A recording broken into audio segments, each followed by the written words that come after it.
Okay. How does my hair look? Looks good, huh? You didn't bring the screen? I forgot the monitor thing. We're kind of doing the time thing. We're rushing it. What are we rushing today? The light doesn't disappear in the next hour and a half. Okay. It's 2:28. I know.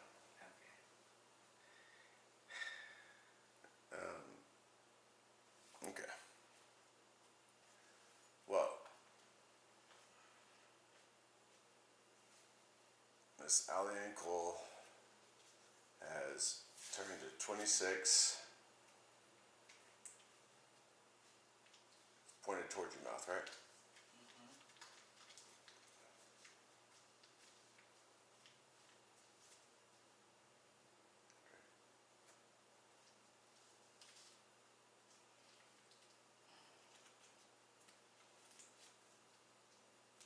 You want help? Okay, it's perfect. Okay.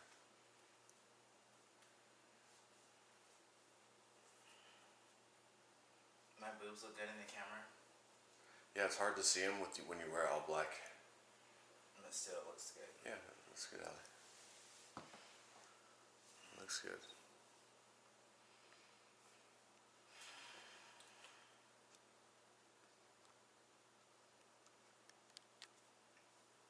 So my hair and makeup looks fine. Yes.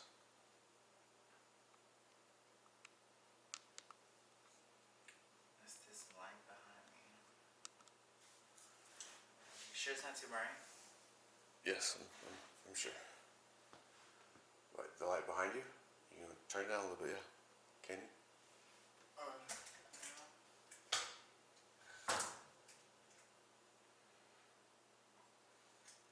Let's turn it back on. I'm gonna put it on the ground. Can I put it on the ground? I was gonna think put it on the floor. That would be even better. I think it's just so up high.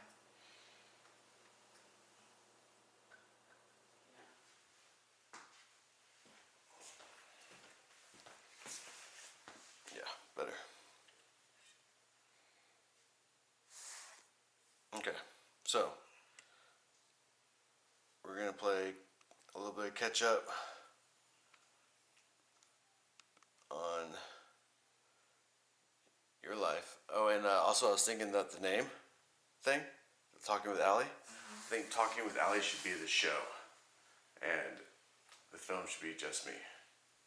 No, I don't like it's just me. Because I never came up with that name. That name wasn't even brought across. I asked you about it one time. Well, it and was you never said, brought into my office. And I didn't agree on that. okay, well, then we'll change it.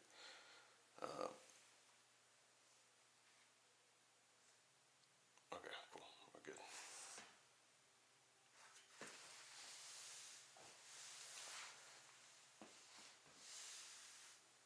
So, since Do I need to look at the camera or look at you? you look at me, Okay. that's why I was like right next to it. Okay, just making sure.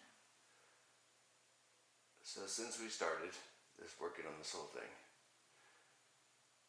there's been some changes in your life, both with relationship, with a little bit with work, a little bit with friends, Cars. cars.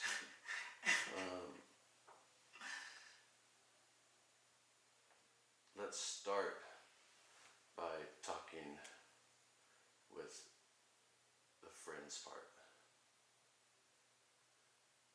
And I guess what's come to me or the things that I see the most are Jamie, JK,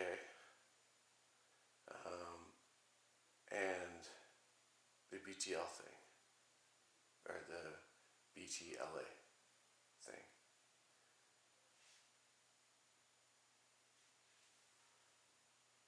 Rosie. Rosie, You. yeah, but we've, Oh yeah, like new friends. yeah. Okay. I would call them acquaintances, not friends. I'm still getting to know them. Okay. Well, Jamie. Acquaintance. Right, Jamie's an acquaintance. But with that, with this new friendship with her, and her being another trans woman, how does it feel good? Cause like y'all seem like y'all like hang out pretty often. Like y'all. Okay, this friendship with Jamie, that's another trans girl that I've met here in Austin. She's really nice. She's young. She's 22. Very, very strong-willed. She's very dedicated to her job and to like working and like, as far as I know, I see her go to work. You know, like she has a 9 to 5, Monday through Friday. She's very like on top of her shit for the most part. But she can slack in other ways, like, and maybe it's me or maybe I'm just like annoyed by little shit. But like she's 22 and she's really young, and I just like I get annoyed really quick.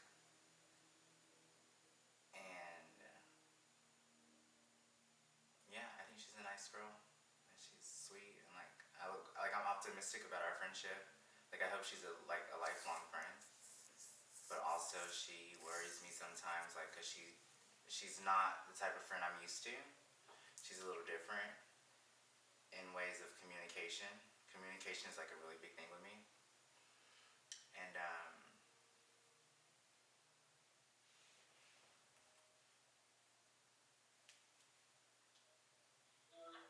hello.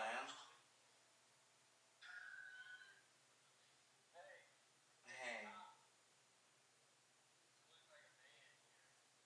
Jason, let me come back because I'm shooting and you're on camera and they're gonna see your craziness. Okay, I have to come by there after I'm done anyway to get something, so I'll talk to you in a bit. Yeah, you're fine. Bye. Sorry, that was JK. Dressed up in wigs and hair and makeup.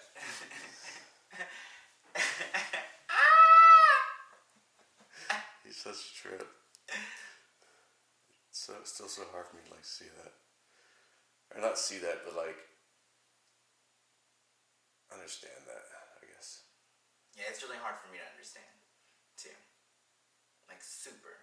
Like it's been a really. My friend Jason, he's a cross-dresser. He has 3 kids, been married twice, and is a really nice, super handsome guy, but has his kinks, and his kinks are a little different than mine, and they're very different than a lot of other people's, and it's really complicated to understand, like super hard. But I'm learning, like I'm just watching, and hopefully, like we can have a conversation with Kylie. Kylie said she would do a conversation. Like, yeah, we should. We totally should. We should. And it'd be good. Yeah, it might help him find himself more. Or I don't know. Does my hair look okay still? Yeah, you haven't done anything. It's just been sitting there. Okay, but anyways, let's wrap it up with Jamie. She's a sweet, cool, calm, collected girl. She has her downfalls, her issues, of course. I don't know what they all are, like, but she is, for the most part, pretty cool. I don't know, like, why she came into my life. She came into my life at, like, a very important time. I guess I would say, like, December of 2020, like, really cracked me. If no other month cracked me in that year, December did. Like, it, like, all hit me at once. Meeting new friends, my ex's death anniversary, my birthday, me and my boyfriend breaking up, Christmas, New Year's, me and my mom are not talking. All in the month of like where things are supposed to be happy and like holidays and jolly and like car got repossessed. Like it's just like shit. Like how much can I take? But I told you it was gonna take more than an 18-wheeler a long time ago to knock me out. I told you it's gonna take more than 2. So this is little. This is nothing. But yeah, like I turned 26 last month, and with me turning 26, well hell, with me being 25, I ended a 2-year relationship. with someone who I was madly in love with. And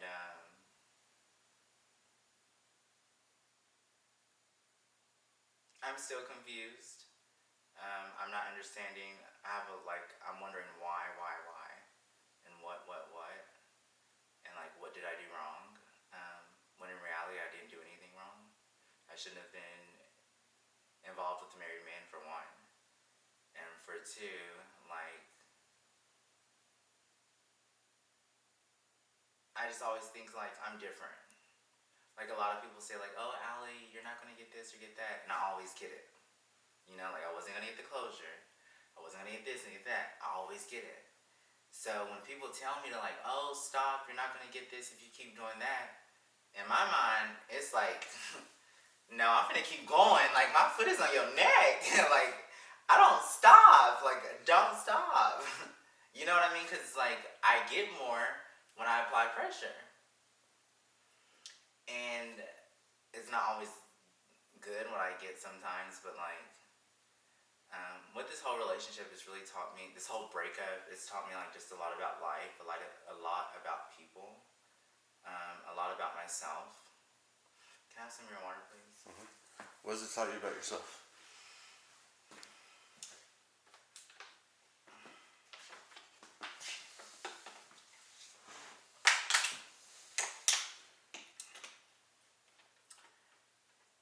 Is it out of the frame? Mm-hmm. Okay. This breakup mainly taught me about myself. Like, this whole breakup taught me more than anything.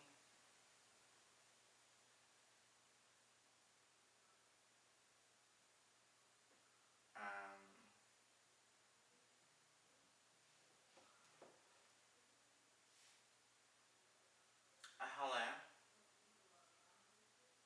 Hello?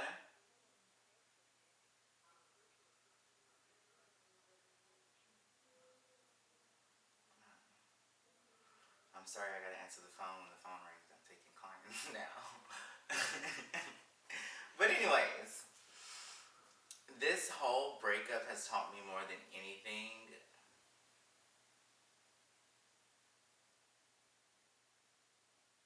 Trust yourself, for one.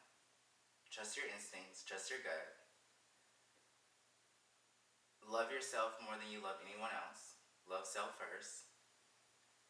And if you're not getting what you want out of that person, whether it's love wise, emotional wise, or if you're just not getting what you need out of that person and it's not what you want, and he's telling you to wait, or whoever's telling you to wait, if you don't like it, get the fuck out. Like, I've learned that if I don't like how things are going, then I need to change them and not continue to settle. Settling for things that I would never, ever, ever in a million lifetime suspect someone else to settle for. You know what I mean? Like, it's taught me that if people are not doing what you want them to do, if they're not treating you right, and if you are feeling some type of way about the way they're treating you, then you don't need them in your life. Because there's a lot of times I was here and I was sad and I just wasn't happy and I started losing myself when I should have like got rid of him then. Like, it should have been like, okay, you're not coming home to me, you're not doing what I need you to do, you're not taking me on vacations, well then you're not for me. You can't answer the phone when I call, then you're not for me. You can't spend one night with me. You can't spend 1 or 2 nights, you're not for me. And I've learned to let people only fuck you over once, and after that, it's no more. Anybody that I don't know, a stranger, I'm only going to give them 1 chance. And after that, it's no go. And that's period. Like, with anyone that I meet coming forward, like, I understand certain situations you may can, like, work around and stuff if it's family or friends, or, like, it just has to depends what it is. But if you fuck me over or do me wrong once, I'm done. Period. How did he fuck you over? He misled me. He lied to me a lot. He had me very isolated and very. He did a lot of gaslighting with me. Who did? William. sentence? So, like, start. William did a lot of gaslighting, emotional abuse, and neglecting, and just like mental games, like the mental abuse of it all.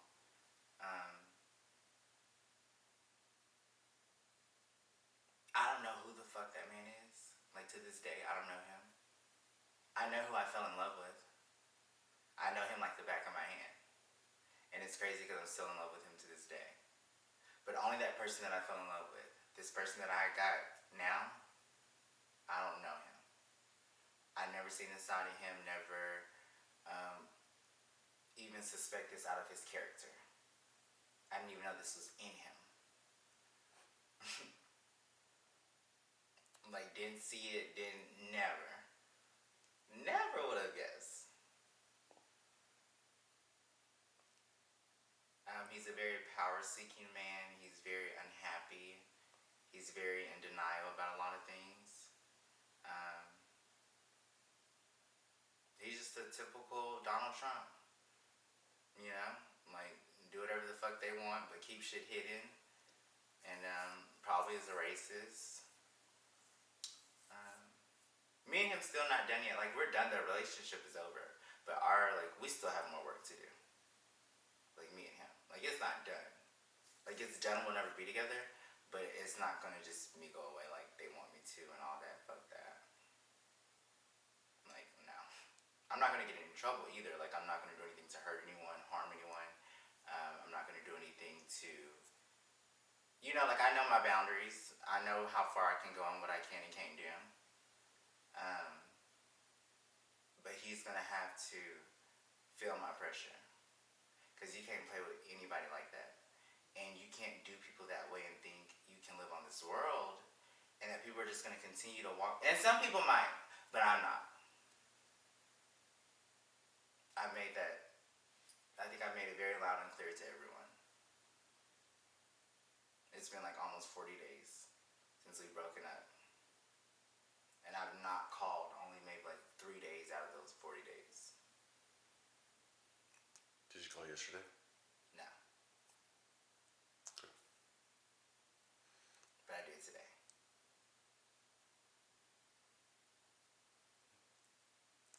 Didn't yesterday? That's good. That's something. Mm-hmm. Who all knows? What are you talking about? You said, and I've told, or you mentioned them, or said like y'all, or something like that. Like, who are you talking about? When I say them, I talk about his family and his friends, Bill's family and friends.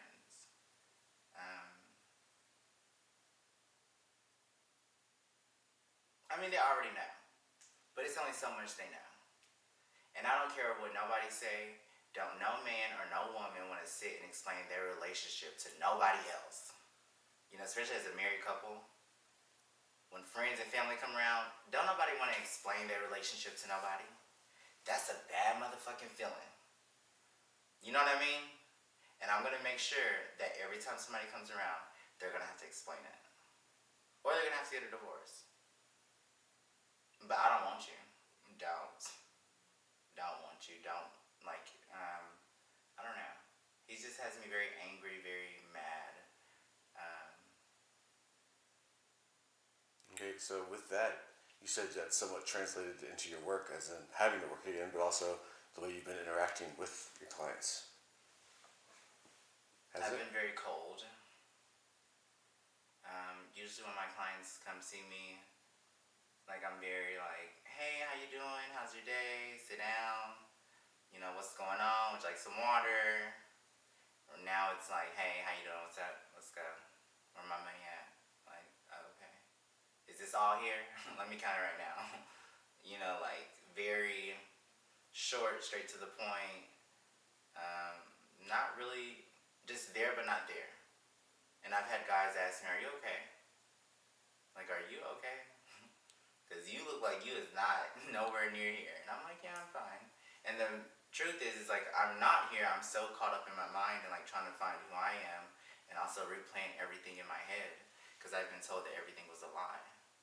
So just imagine like everything that you've been doing for the last 2 years, moving your life towards that goal or whatever, and they tell you that it was all a lie. Or you were just a fantasy that they played on.